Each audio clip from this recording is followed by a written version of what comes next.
El día de hoy contamos con la ponencia del doctor Ricardo Navarro. Él es médico de la Universidad de Guanajuato, tiene la especialidad en enfermedades oculares externas en la Asociación para Evitar la Ceguera y actualmente es becario de córnea y cirugía en la misma institución para evitar la ceguera. También contamos con la presencia del doctor DeWitt, quien amablemente ha tenido una colaboración especial con el doctor Navarro. Los dejo a cargo de la ponencia. Muchísimas gracias. Muchísimas gracias, Nancy. ¿Puedo compartir pantalla?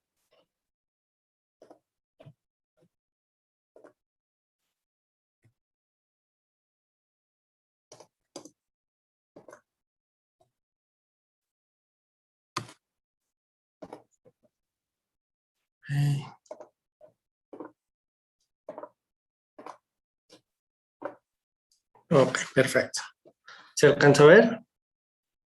Sí, doctor, se ve. Muy bien, perfecto, muchas gracias. Bueno, pues primero que nada, un agradecimiento a todos ustedes por la invitación. La verdad es que es un honor estar aquí con ustedes, platicando de lo que nos gusta, y también un agradecimiento al doctor Guillermo DeWitt, que es nuestro jefe de servicio en el Departamento de Córnea y Cirugía Refractiva. Es el profesor titular de la especialidad de córnea y está aquí conectado también con nosotros. ¿Qué tal, doctor DeWitt? ¿Cómo está? Buenos días, Ricardo. Gracias por la invitación. Gusto saludarlos a todos. Buenos días, doctor DeWitt. Gracias por su participación. Bueno, muchas gracias. Entonces vamos a hablar el día de hoy de lo que es el trasplante lamelar posterior, que es la solución para aquellas enfermedades en las que el endotelio corneal pues ha fallado. Vamos a repasar un poquito temas como el DSAEC y el DIMEC, que son las técnicas que son las que más se utilizan para el tratamiento de este tipo de enfermedades cuando el endotelio falla, ¿de acuerdo? Entonces, nada más rápidamente como introducción, recordemos que la córnea tiene la capa del endotelio, que es la que se encarga de mantener la hidratación del estroma en cierto porcentaje para que éste pueda seguir siendo transparente. La hidratación para que la córnea sea transparente debe estar alrededor del 78%. Si se hidrata de más, entonces esto nos puede ocasionar que la córnea se edematice, pierda transparencia y con esto pues que perdamos visión. Cuando nacemos, normalmente tenemos aproximadamente una densidad de células endoteliales de 6,000 células por milímetros cuadrados, que poco a poco van disminuyendo, de tal manera que en la infancia ya tenemos 3,500, y debido a una reducción de aproximadamente el 0,6% anual, a los 85 años aproximadamente vamos a tener unas 2,300 células. A menos que exista alguna patología, alguna cirugía y que bajen de más. Y si llegan a bajar esta densidad de células endoteliales por debajo del umbral de disfunción, que son 500 a 600 células por milímetro cuadrado, entonces pues estaremos ante un cuadro de una keratopatía bulosa, una descompensación corneal. Entonces, ante una falla endotelial, se han propuesto varios mecanismos por los cuales se puede tratar este tipo de padecimientos, en el cual se ha propuesto la reparación celular, la redistribución de las células que ya se tienen o el reemplazo con tejido halogénico. Hoy en día la reparación y la redistribución todavía se encuentra en una etapa un tanto experimental, debido a que no se tiene una técnica todavía muy estandarizada y bien definida en la que tengamos un éxito total, digámoslo así, para el tratamiento de la falla endotelial, siendo el reemplazo con tejido halogénico la técnica que más es utilizada hoy en día. Y pues esto con reemplazo halogénico me refiero a los trasplantes de córnea. Todo empezó aproximadamente en 1905, cuando CIRM utilizó por primera vez la queratoplastia penetrante para tratar una falla endotelial. Ya posteriormente, en 1954, Tillet describió una técnica en la que se trasplantaba únicamente la lamela posterior de la córnea. Pero fíjense cómo aquí en el diagrama que él pone en su publicación original, como en la base es una incisión grande de prácticamente 6 meridianos, y la disección de la lamela se hace manual. Posteriormente, lo que él hacía era resecar la lamela posterior, implantaba una lamela en la cámara anterior y la suturaba a lo que era la lamela de la córnea receptora que el doctor dejaba. Posteriormente viene Barraquer en 1972 y modifica la técnica de Tillet, y él utiliza un microqueratomo de LASIK en el receptor para hacer este primer corte. Hace una resección de la lamela posterior y suturaba la lamela donadora posterior. Y bueno, finalmente ya vienen el doctor Meles y el doctor Terry con algunas modificaciones de la técnica. Inicialmente el doctor Meles proponía implantar la lamela en un pocket estromal. Después viene Terry, que ya viene con un concepto un poquito más moderno, en el cual pone la lamela en cámara anterior, sin suturas, pero todo esto es con una técnica sin disección. Después Meles en 2004 hace lo que se parece ya más a la técnica que usamos hoy en día, y Goroboy en el 2006 inicia con el uso de un microqueratomo para hacer el corte de la lamela, lo cual le da el nombre de DSAEK, Descendant Stripping Automated Endothelial Keratoplasty, al procedimiento que usamos hoy. Y finalmente en este mismo año Meles también publica su técnica de DMEK, en la que no solamente describe el trasplante de la Descemet endotelio con un poco de estroma, sino ya nada más únicamente la membrana de Descemet con endotelio. Y fue aproximadamente alrededor del 2011 que los trasplantes endoteliales se empezaron a realizar en la misma cantidad que las queratoplastías penetrantes, esto en Estados Unidos. El reporte estadístico de la Asociación de Bancos de Ojo. Aquí tenemos como en el 2005 aproximadamente inició esta tendencia a que fuera más frecuente una queratoplastía lamelar, y más o menos las queratoplastías anteriores se han mantenido en un nivel estable, pero las queratoplastías endoteliales sí han ido aumentando bastante, siendo que a partir del 2011 han sido incluso más frecuentes. Entonces vamos a entrar ya en nuestro tema como tal. Vamos a empezar con un caso clínico. Este es un caso clínico que la verdad está muy, muy rico en cuanto a conocimientos académicamente, y podemos aprovecharlo bastante. Se trata de una paciente de 68 años con hipertensión, sin antecedentes oftálmicos conocidos, que llega por una visión borrosa de 7 meses de evolución. Inicia su seguimiento en abril de 2021. Vemos como en su ojo derecho tiene una agudeza visual de 20/800 y en su ojo izquierdo una agudeza visual de 20/150 que mejora a 20/30. Vemos como la córnea se encuentra un poquito más opaco en el ojo derecho, que es la fotografía de arriba en el segmento anterior. Vemos como el iris tiene un aspecto como deshilachado, como en trigo triturado, y pues hay una opacidad en el cristalino también. Y el ojo izquierdo tiene el mismo aspecto del iris, siendo que la córnea se encuentra un poco más transparente. En la conjuntiva y los párpados se encontraban sin hallazgos especiales. Esta es una fotografía más de cerca del segmento anterior del ojo derecho. Vemos como en la córnea hay una opacidad que aquí es más sensible, y también hay algunos pliegues en la membrana de Descemet. Vemos como la paciente tiene una cámara estrecha, y vemos este aspecto deshilachado del iris, otra vez en trigo triturado, como algunas de las fibras están haciendo contacto con el endotelio. Hay pigmento en el endotelio de la córnea, y bueno, finalmente ahorita vamos a ver cuál es el diagnóstico de esta paciente, pero esta imagen en particular pues es bastante rica, porque nos va a dejar una buena enseñanza el día de hoy, ya que no es un diagnóstico que veamos todos los días. Esta es su paquimetría, en la cual vemos cómo la córnea se encuentra engrosada, a expensas de edema. Ni siquiera en la microscopía especular alcanzamos a ver las células endoteliales en el ojo derecho, no así en el ojo izquierdo, las cuales sí se alcanzan a apreciar. Y pues el diagnóstico de esta paciente es iridosquisis.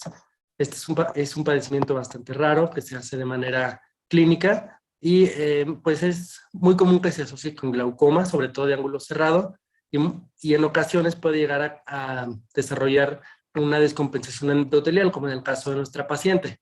Entonces, a esta paciente le propusimos una cirugía de catarata, lo cual ampliaría la profundidad de la cámara anterior, alejaría las fibras del endotelio, y también le propusimos un DSAEK, un trasplante lamelar del endotelio. Vamos a ver la cirugía de esta paciente. Inicialmente hicimos la cirugía de catarata, aquí ya nos pasamos directamente a la implantación del lente, y aquí estamos midiendo la córnea para escoger el tamaño de nuestra lamela donadora. Entonces tenemos que ver que quede un poquito alejado del iris, en el caso de que tengamos una cámara estrecha, como es este caso, y aquí estamos haciendo el desimetorrexis con un Sinski invertido. Se alcanza a ver aquí bastante bien cómo se está desprendiendo la membrana de Descemet junto con el endotelio después de haberla teñido.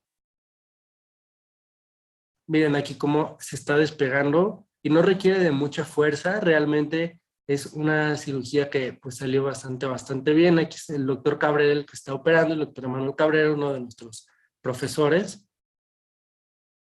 Entonces inicialmente remarcamos todo el borde y aquí ya estamos haciendo el despegamiento de la membrana de Descemet como tal.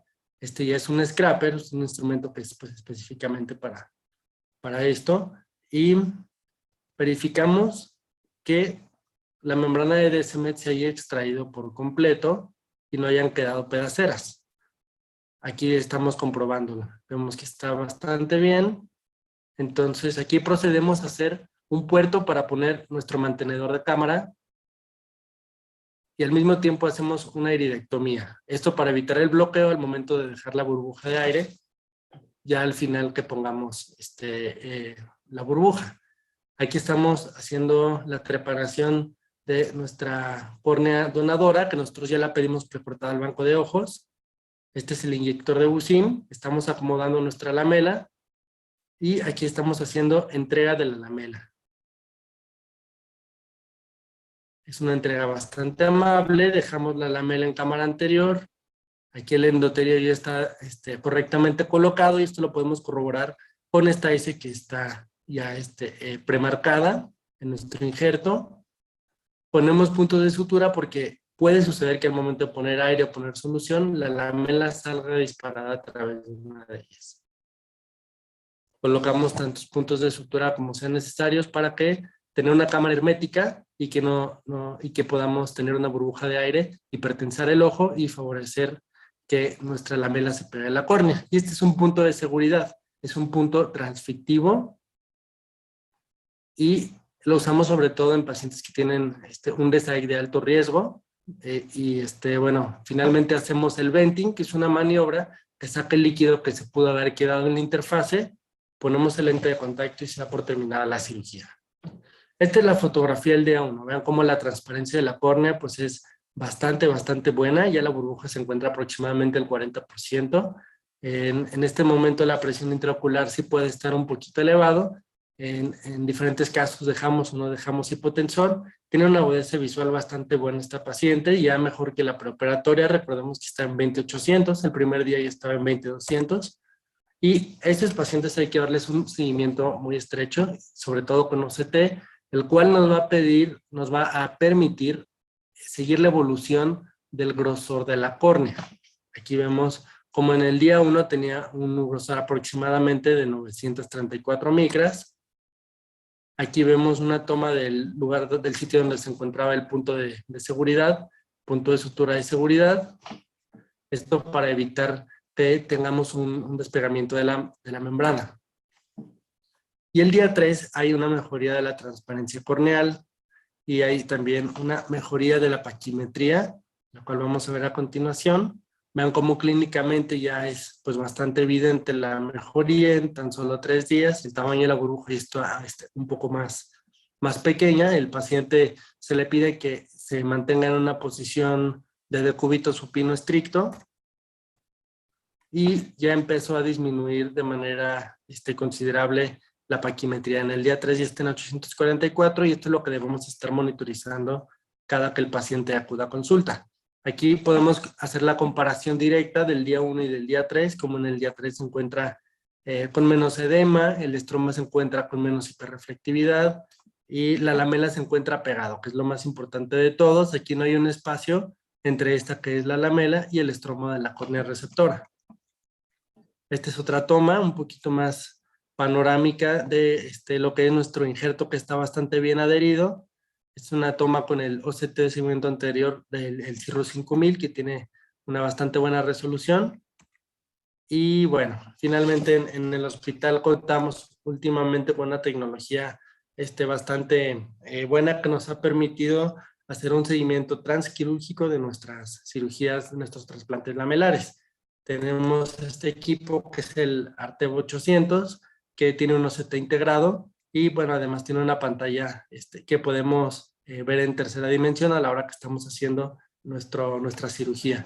Esta es la pantalla donde ingresamos los datos de nuestro paciente. Tenemos aquí un centro de mando para controlar el OCT, el cual también lo podemos controlar mediante un pedal que tiene el cirujano. Y bueno, aquí está todo el equipo, el doctor DeWitt. Estos lentes los tenemos porque son los que nos permiten usar la pantalla como en lugar de oculares. Entonces, podemos estar más personas viendo la pantalla, viendo la cirugía, y la verdad es que es una resolución bastante buena. Fíjense cómo el microscopio en sí solamente tiene unos oculares para el cirujano y los demás podemos estar viendo la cirugía a través de la pantalla. Aquí está la pantalla. La tenemos enfrente de nosotros y bueno, al principio como ayudante podrá tardarse un poco uno en acostumbrarse, pero es bastante intuitivo y no es el momento de estar cortando puntos, ya ganamos coordinación de manera bastante rápida y pues se disfruta bastante esta cirugía. Entonces, con este procedimiento nosotros podemos estar tomando OCT de manera simultánea mientras estamos operando. Para ejemplificar un poquito el uso de esta tecnología, les voy a presentar el caso de un paciente masculino de 39 años que únicamente como antecedente personal patológico tiene hipertensión. Él tiene el antecedente de que le pusieron un Artisan en el 2002 en ambos ojos. Sin embargo, en el ojo izquierdo tuvo una descompensación corneal. Esta es una fotografía de febrero de este año, por lo que se realizó el retiro de Artisan en un primer tiempo y finalmente le ofrecimos un DESAEC por una visión disminuida. Aquí tenemos algunas fotos con diferentes cortes de la córnea del ojo izquierdo. Aquí tenemos un corte óptico, tenemos ya el cristalino con un aumento de la opacidad y una imagen por retroiluminación. Vamos a ver la cirugía. Le ofrecimos a este paciente un Facolío DESAEC. Este paciente tiene una miopía bastante alta, tiene una longitud axial de 30, por lo que le implantamos su lente intraocular como procedimiento facorrefractivo. Entonces, iniciamos la cirugía de catarata. La catarata la quitamos sin ningún problema. Los parámetros los usamos bajitos, ya que pues tenía un ojo bastante amplio. Implantamos un lente con un poder 0, es el que nos dio el cálculo. Aquí ya estamos marcando el sitio de nuestra descemetorrexis y aquí estamos ya iniciando la descemetorrexis con nuestro Sinski invertido y empezamos a hacer el retiro de la descemet con el endotelio.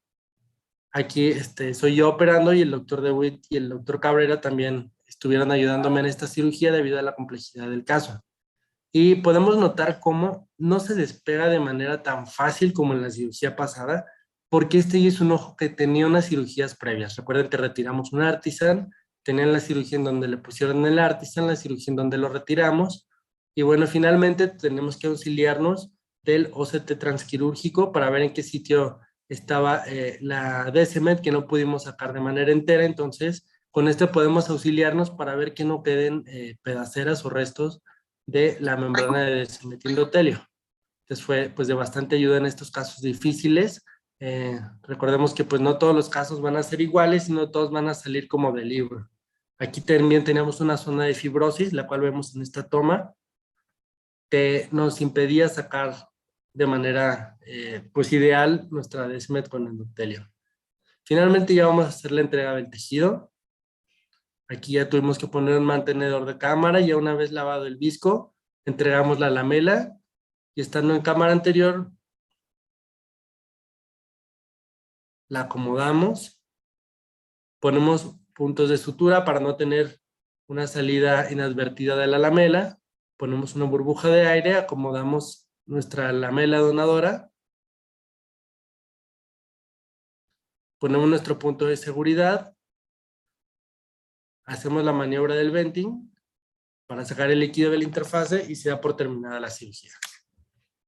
Estas son algunas de las fotografías que obtuvimos durante el transoperatorio. Fíjense cómo en esta zona había algunos pedazos que no podíamos extraer, pues era porque ya nos encontrábamos en una zona de estroma y algunas de las fibras que teníamos aquí expuestas eran estroma y ya no era tanto DSM por la fibrosis tan importante que tenía esta paciente.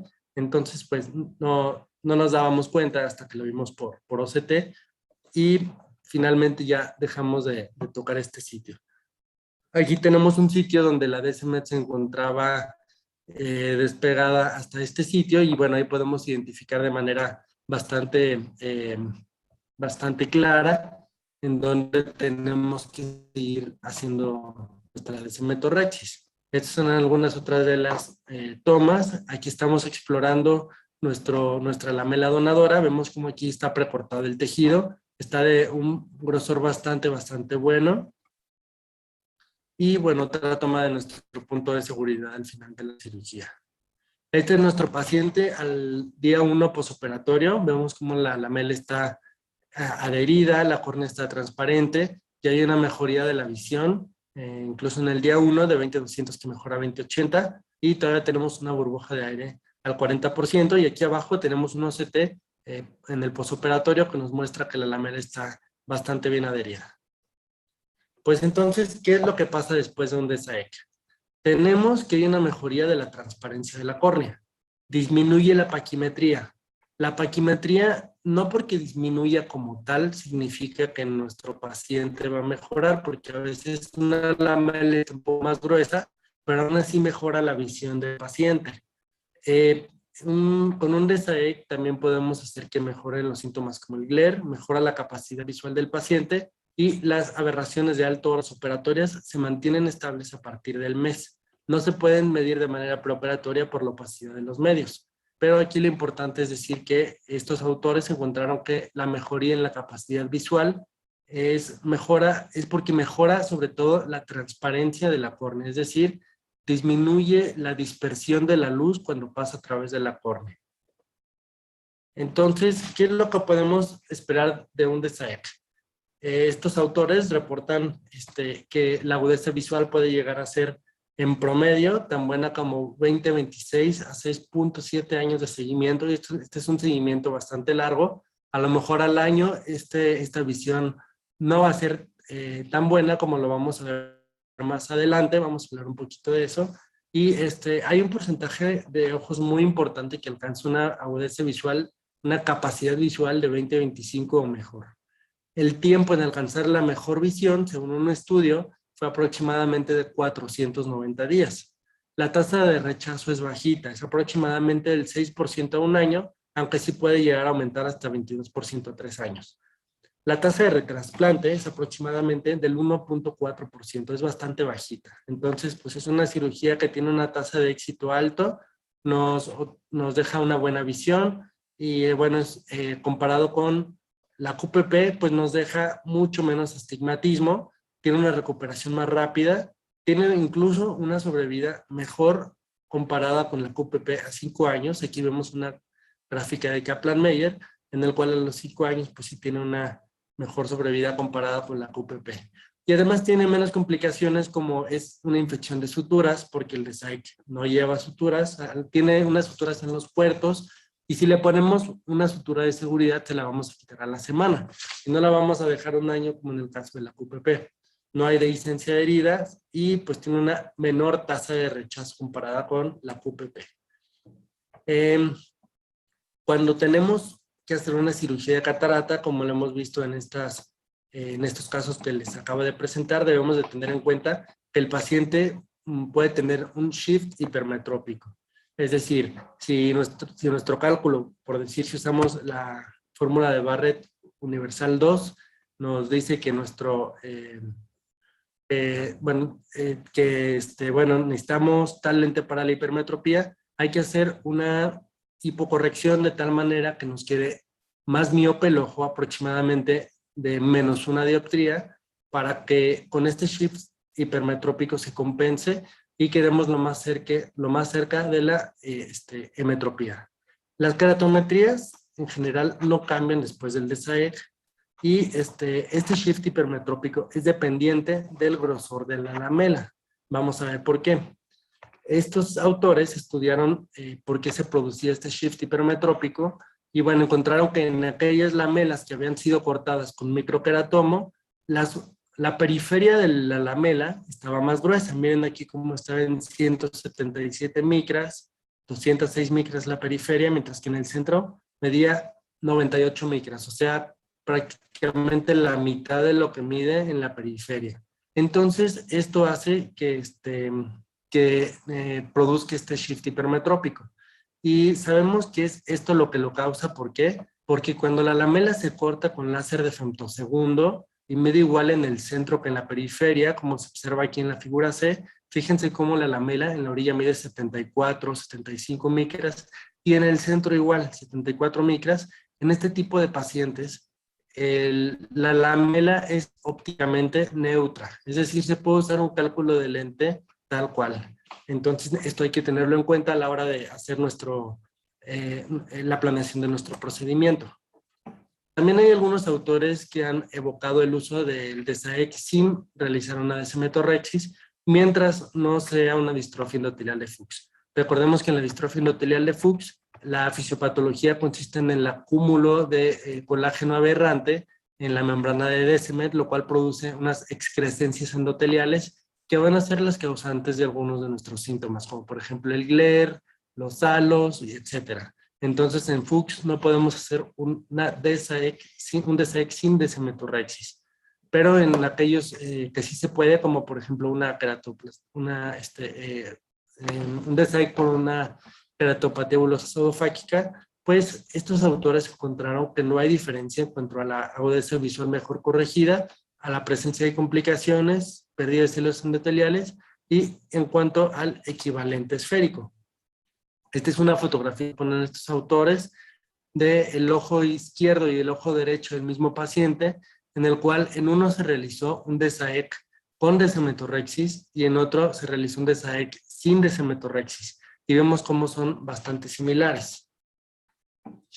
En cuanto al rechazo, la tasa ya habíamos comentado que es bajita, del 6% a un año, pero sí a los 3 años puede llegar al 22%. Es una de las principales causas por las cuales se tiene que retrasplantar al paciente, por la que tenemos que educar al paciente para que sepa reconocer los signos y síntomas de un rechazo. Tenemos que recordarle que el 50% de los pacientes, cuando presentan rechazo, van a tener baja visual aproximadamente. Bueno, aquí dice 43%, pero bueno, cercano a la mitad. Entonces, nosotros debemos de estar también muy atentos a los signos que puedan presentar, porque incluso el 16% de los pacientes no van a tener síntomas. Es por eso que tenemos que estarlos viendo de manera frecuente, aproximadamente, bueno, por lo menos como cada mes inicialmente, para estar buscando de manera intencionada signos de rechazo, como por ejemplo, precipitados retroqueráticos, edema, celularidad en cámara anterior y neovascularización. Aquí tenemos algunas fotografías que nos ejemplifican estos signos que nos hablan de rechazo. Lo bueno del rechazo en el contexto del DSAEC es que aproximadamente 3/4 responden bien a esteroides. Se ha identificado que factores de riesgo para que se presente el rechazo son la suspensión de esteroides, que nos aumenta el riesgo en 5, la raza negra también es un factor de riesgo. En cuanto a la falla del injerto, hay unos autores que estudiaron, siguieron a través de su banco de ojo a pacientes que fueron trasplantados por DSAEC y encontraron que el 1.4% de estos pacientes requirieron un DSAEC. Por falla primaria, de este 1.4% solo fue el 5.3%. Realmente es bastante bajita. La mayoría fue por rechazo. Entonces ellos encontraron que los factores de riesgo para que tuviera que hacerse un DSAEC 9 fue una hiperemia conjuntival, que el donador, esto es del donador, estos son factores de riesgo del donador. Un donador que tuviera más de 50 años y que la lamela fuera preparada a partir de tejido coronoescleral y no a partir de un ojo enucleado. Esta tasa de DSAEC puede estar sesgada porque algunos pacientes pueden haber ido directamente a una QPP o haberse detectado una falla del injerto, pero no haberse hecho ningún procedimiento para mejorar la visión. Entonces, bueno, estas cifras hay que tomarlas con reserva. También nos pueden ocasionar algunas alteraciones en el iris, como la describen del hierro y colaboradores, de los cuales pues nada más tenemos que tomar acción en el asunto si nos provoca alguna baja visual o interfiere con nuestro trasplante. Alguna de estas alteraciones puede ser atrofia del iris, como se ve en este sector. Puede haber también el síndrome de Urret-Zavallia, que recordemos que es una pupila midriática refléctica fija. Puede ocurrir también depósito de pigmentos, como se ve en la parte inferior de este botón. El pigmento se puede depositar justo en la unión de la lamela que se encuentra pegada al endotelio y de la córnea receptora. Y bueno, finalmente correctopia, como en esta imagen al final. Entonces vamos a pasar a nuestro siguiente tema, que es el DIMEC. Sí quisiera comentar que esta es una cirugía que se realiza mucho menos en nuestro medio, porque es una cirugía que es especialmente útil en el contexto de una distrofia endotelial de Fuchs. Entonces, esta es una enfermedad muy poco prevalente en nuestro medio. Recordemos que se presenta con mayor prevalencia en personas de raza caucásica. Entonces, bueno, en México casi no lo realizamos tanto. Es mucho más frecuente que realicemos DSAEC, y en nuestro hospital sobre todo hacemos un DSAEC en contextos que tienen alto riesgo, como por ejemplo, pues los casos que ya vimos, que tenían varias cirugías previas, que tenían glaucoma o que tienen tubos valvulares, que tienen un DSAEC previo. Entonces, bueno, es digamos, una cirugía en la que tenemos más experiencia comparada con el DIMEC. Vamos a hablar un poquito de lo que es el DIMEC, y primero que nada quiero dejarles un caso clínico en el cual pues nos va a quedar muy claro el tipo de paciente que es ideal para este tipo de trasplante. Este paciente es un masculino de 60 años, sin antecedentes de importancia, que únicamente tiene como antecedente un LASIK que se realizó en el 2011. Este paciente acude por visión borrosa por la mañana y mejora a lo largo del día. Son síntomas bastante típicos de una distrofia endotelial de Fuchs, junto con los halos y el deslumbramiento. Vemos como en el ojo derecho su capacidad visual está en 20/50 y en el ojo izquierdo está en 20/30. Se alcanza a apreciar en estas fotografías de este segmento anterior cómo la transparencia de la córnea está un poco más afectada en el ojo derecho comparado con el izquierdo. Vamos a ver algunas otras tomas. Esta es una imagen por retroiluminación, en la que vemos que hay unas excrescencias endoteliales que tienen una distribución trípleta y que son más abundantes en el ojo derecho. Estas son las causantes principalmente de los halos, y aquí las vemos con una microscopía especular. Recordemos que esta técnica la podemos realizar con la lámpara de hendidura, y todos estos puntitos como blanquecinos cafés son las excrescencias endoteliales, también conocidas como gutas. Esta es una microscopía especular realizada de manera automática, en las cuales también se alcanzan a apreciar las gutas en ambos ojos, una disminución del conteo de células endoteliales, y una paquimetría en la cual vemos cómo está más alterada la córnea del ojo derecho, que está en 584 micras de paquimetría central, comparada con 528 del ojo izquierdo, que tiene una transparencia pues más notoria. Este paciente lo diagnosticamos con distrofia endotelial de Fuchs y le ofrecimos una cirugía de Faco-Leo-DIMEC. Este paciente aún no lo hemos operado, pero quisiera presentarles una cirugía de un DIMEC realizada en nuestro hospital. Esta es una cirugía de la doctora Cristal Manzanillo, pero el objetivo de este caso es ejemplificar muy bien los casos ideales para este tipo de cirugía de DIMEC. Son córneas que están casi que no han sido tocadas previamente, que son que no están en una etapa avanzada de la enfermedad, y que podemos operar con una agudeza visual pues que no ha sido tan deteriorada. Las situaciones importantes, Moni, es sobre todo esta primera plática de la charla. Le pedí a Rox que mostrara el tema de las tablas de supervivencia, todas las tablas que se presentaron. El micrófono prendido, doctor DeWitt. Gracias. Entonces, bueno, vamos a ver lo que es el DIMEC. Aquí es la doctora Cristal Manzanillo, que está haciendo el DIMEC en este paciente con distrofia endotelial de Fuchs. Y vemos cómo está inyectando la lamela. Fíjense, por favor, cómo la lamela es mucho más delgada que en un DESAEC. Se inyecta, este es un inyector diferente. Aquí es mucho más fácil que la lamela pueda salir disparada al momento que inyectamos solución o que inyectamos aire. Es también técnicamente más complicado aprender a hacer este tipo de trasplantes. Estas maniobras se llaman tapping y estamos tratando de desdoblar la lamela para que quede acomodada en el sitio que queremos. Esto pues puede llevar mucho tiempo, consume más tiempo, sobre todo en médicos que tenemos menos experiencia. Aquí la doctora Cristal lo hace de una manera bastante eficiente y pues le queda muy bien la cirugía. Ponemos una burbuja de aire al final de la cirugía igual para mantener la lamela pegada. Tenemos también una marca que nos dice que está bien orientada nuestra lamela. Dejamos un lente de contacto y este es el resultado al siguiente con una forma bastante transparente. Aquí vemos como en el OCT el injerto se ve mucho más grande comparado con el de DESAEC. Y pues esto nos ayuda a tener una recuperación más rápida comparada con el DESAEC y unos mejores resultados visuales.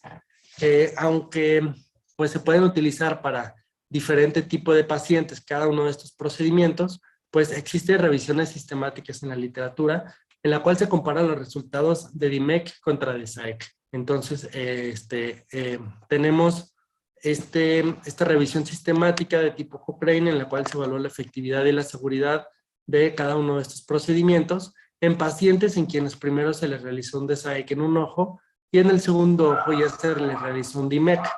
Esto se hizo no por metodología de los estudios, sino porque el DIMEC apareció después del DESAEC.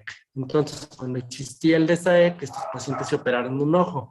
Finalmente se dio el DIMEC, vieron que tenían mejores resultados y le hicieron DIMEC en el segundo ojo. Entonces, pude comparar de manera directa los resultados de una cirugía y de otra. Estos autores encontraron que en el DIMEC se alcanza una mejor capacidad visual, aproximadamente un 20-25 en promedio, comparado con un 20-45 que ellos encontraron en esta revisión sistemática, que es aproximadamente 1,5 líneas mejor el DIMEC comparado con el DESAEC. Aquí ellos utilizaron solamente keratopatía bulosa pseudofáquica y distrofia endotelial de Fuchs. Esta es la población que ellos analizaron. También encontraron que es mucho más frecuente que haya una dislocación del injerto en el DIMEC comparado con el DESAEC. Como lo podemos ver en esta gráfica de Forrest, que aunque vemos que las líneas en 3 de los estudios, el intervalo de confianza toca la línea de no significancia que se está en medio, lo cual nos sugiere que no son estadísticamente significativos, vemos que el resultado acumulado, el resultado total, sí nos da un resultado estadísticamente significativo.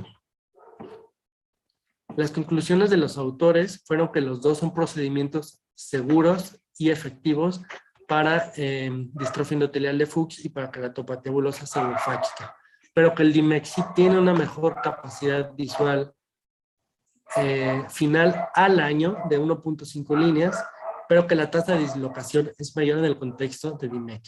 Ellos también concluyen que la calidad de la evidencia es baja y que pues esto pudiera cambiar con el advenimiento de nueva evidencia. Y aquí está la nueva evidencia. Estos autores analizaron los resultados del DIMEC y del DESAEC, pero a largo plazo, ya no a un año como en el estudio pasado. Ellos encontraron que el DESAEC después del año sigue mejorando la agudeza visual, de tal manera que a los 490 días aproximadamente después del DESAEC, en promedio fue el tiempo en que los pacientes llegaron a alcanzar su mejor capacidad visual. De tal manera que cuando comparamos la capacidad visual mejor que alcanzan los pacientes posoperados de DESAEC con aquellos posoperados de DIMEC, ya resultan ser similares. Miren, como el DIMEC sí tiene 20-24 y el DESAEC 20-26. Esto con un seguimiento más largo, aproximadamente a 3 años. Y la P deja de ser significativa siendo que la agudeza visual después de más tiempo en ambos procedimientos puede llegar a ser similar. Y bueno, no solamente podemos usar estos procedimientos para casos como una queratopatía bulosa, pseudofáquica, una distrofia endotelial de Fuchs, sino también se ha evocado el uso de estos procedimientos para casos especiales como por ejemplo aquellos pacientes que ya tienen una QPP previa y que ya tienen falla del botón, que es una situación pues bastante común.